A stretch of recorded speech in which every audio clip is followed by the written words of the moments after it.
మోతిలాల్ నాయక్గా నిరుద్యోగ జేఏసీ నాయకుడిగా తెలంగాణలో నిరుద్యోగుల డిమాండ్స్ కోసం ఏదైతే ఆమరణ నిరాహార దీక్ష మొదలుపెట్టినో అలాంటి కార్యక్రమానికి మద్దతు తెలిపిన ధర్మ సమాజ్ పార్టీ వారికి మన విశారదన్ మహారాజ్ అన్న గారికి ముందుగా హృదయపూర్వక ధన్యవాదాలు తెలుపుతూ, దాంతోపాటు ఆమరణ నిరాహార దీక్ష విరమించిన తర్వాత మేము ప్రకటించినటువంటి మా మిత్రులతో అందరితో కలిసిన తర్వాత తెలంగాణలో 20 లక్షల మంది నిరుద్యోగ మార్చ్ ఒక ట్యాంక్ బండ్ వేదికగా పెట్టుకోవాలని చెప్పేసి మేము ఒకటి అనుకుని, దానికి మద్దతుగా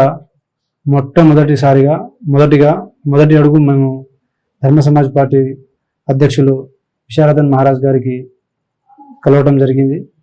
పూర్తి స్థాయిలో వాళ్ళు మద్దతు తెలుపుతా అని చెప్పేసి, పార్టీ నిరుద్యోగులకు అండగా నిలబడతా అని చెప్పేసి వాళ్ళు మద్దతు తెలపడం జరిగింది. అట్లా మద్దతు తెలిపినందుకు మా నిరుద్యోగ లోకం నుంచి నిరుద్యోగుల మిత్రులు అందరి తరపున హృదయపూర్వకంగా మళ్ళొకసారి ధన్యవాదాలు తెలుపుకుంటున్నా.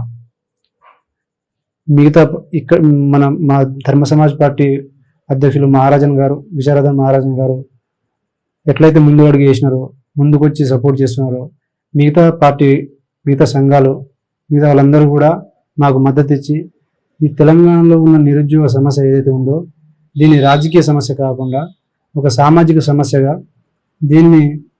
దీనిపై ఒక పోరాటం చేయాల్సిన అవసరం అయితే ఈ గత 70 సంవత్సరాల నుంచి ఇది రాజకీయంగా వాడుకోబడింది.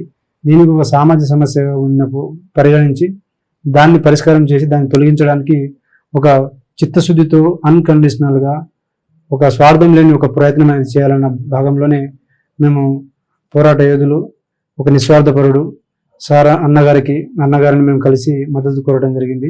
మద్దతు ఇచ్చినందుకు మీకు హృదయపూర్వకంగా మళ్ళీ ధన్యవాదాలు తెలుపుకుంటున్నాను సార్. గత 10 రోజుల నుంచి తెలంగాణ రాష్ట్రంలో దాదాపు 34 లక్షల మంది నిరుద్యోగులు కాంగ్రెస్ ప్రభుత్వం మీద పోరాటం చేస్తున్న సంగతి, వాళ్ళ యొక్క డిమాండ్స్ ని ప్రపంచం ముందు ఉంచుతున్న సంగతి అందరికీ తెలిసిన విషయమే. అందులో భాగంగా ఈరోజు ప్రభుత్వాన్ని ఏలుతున్నటువంటి ఈరోజు కాంగ్రెస్ పార్టీ రేవంత్ రెడ్డి ముఖ్యమంత్రి తాను అధికారంలో రావడానికి 34 లక్షల మంది నిరుద్యోగులకి వాగ్దానం ఇవ్వబట్టి ఆ నిరుద్యోగుల యొక్క మద్దతుతో, వాళ్ళ బలంతో ఆ 34 లక్షల మంది నిరుద్యోగుల్లో కూడా 90% మంది బీసీ ఎస్సీ ఎస్టీ విద్యార్థి నిరుద్యోగ లోకంతో అధికారంలోకి వచ్చిన ఈరోజు కాంగ్రెస్ పార్టీ ప్రభుత్వం నిరుద్యోగుల్ని మోసం చేసిన కారణంగా, ఇచ్చిన వాగ్దానాన్ని అమలు చేయని కారణంగా మరి గత 10 రోజుల నుంచి నిరుద్యోగ జేఏసీ తరఫు నుండి నిరుద్యోగుల యొక్క మరి ఉద్యమం నుండి ఉస్మానియా యూనివర్సిటీ నుంచి మోతీలాల్ నిరాహార దీక్ష చేసిన సంగతి మనందరికీ తెలిసిన విషయమే. ఆ నిరాహార దీక్షకి మొదటిగా మద్దతిచ్చి నిలబడి ఆయన తరఫున పక్కన నిలబడి పోరాటం చేసింది ధర్మ సమాజ్ పార్టీ, దాని అనుబంధ సంఘమైన ధర్మ స్టూడెంట్ యూనియన్.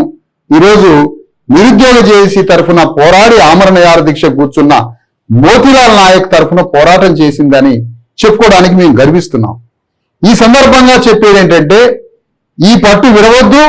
ఈ నిరుద్యోగుల తరఫున మీరు చేసిన పోరాటం ద్వారా ప్రభుత్వంలో చలనం కలిగింది, ప్రభుత్వం కదిలింది, వ్యవస్థలో కూడా చాలా కదలికలు వచ్చినాయి. ఈ పోరాటాన్ని నిరాహార దీక్ష విరమించినంత మాత్రాన పోరాటం విరమించినట్టు కాదు. కాబట్టి ఈ పోరాటాన్ని కొనసాగించాలి. రాష్ట్ర ప్రభుత్వం మెడలు వంచి నిరుద్యోగులకు ఇచ్చినటువంటి ఎన్ని వాగ్దానాలు అయితే ఇచ్చిందో ఆ వాగ్దానాలన్నీ అమలయ్యేంత వరకు తుది వరకు పోరాటం చేయాలని కోరుతా ఉన్నా.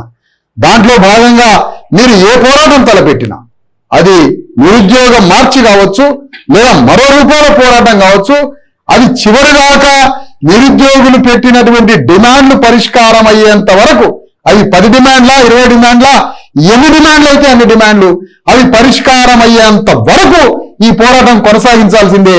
మీరు చేస్తున్న పోరాటానికి ధర్మ సమాజ్ పార్టీ, దాని అనుబంధ సంఘమైనటువంటి ధర్మ స్టూడెంట్ యూనియన్ మీ తరఫున నిలబడి మీతో కలిసిమెలిసి ప్రత్యక్షంగా పరోక్షంగా వేలాది మంది మీతో ఇన్వాల్వ్ అయ్యి తుది వరకు మీ వెంట ఉంటుందని ఈ సందర్భంగా వాగ్దానం చేస్తున్నాం.